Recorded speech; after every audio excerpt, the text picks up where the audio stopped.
Buongiorno, volevo qualche informazione sui traghetti per l'isola. Buongiorno, mi dica pure. Vuole partire oggi?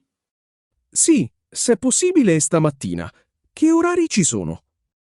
Allora, il prossimo traghetto normale parte alle 10:30. Poi c'è un aliscafo veloce alle 11. Capito. E quanto ci vuole per arrivare?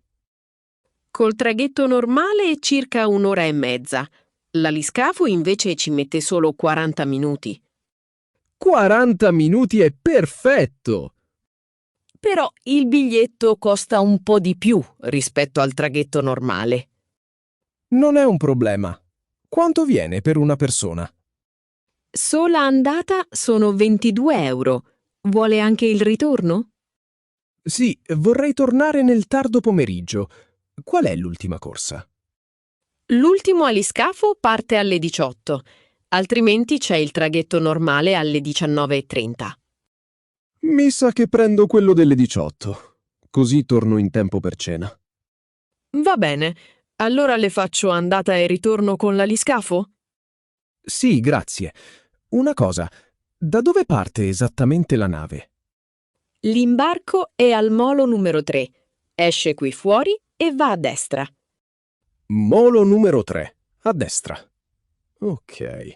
E a che ora devo essere lì?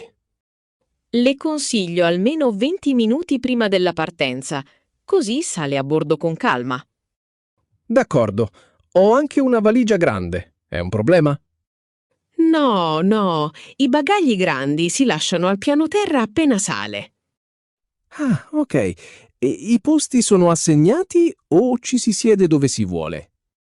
I posti non sono numerati. Si siede dove trova. Scusi, stavo guardando il volantino con la mappa, ma se volessi visitare anche l'altra isola vicino, c'è qualche promozione o sconto o devo per forza fare i biglietti separati?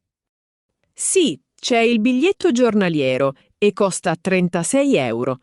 Con questo può visitare tutte le isole e fare tutte le tratte che vuole in giornata. Ah, caspita, interessante.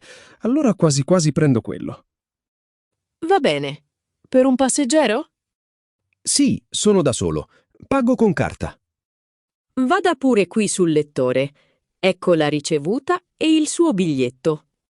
Grazie. Devo obliterarlo da qualche parte?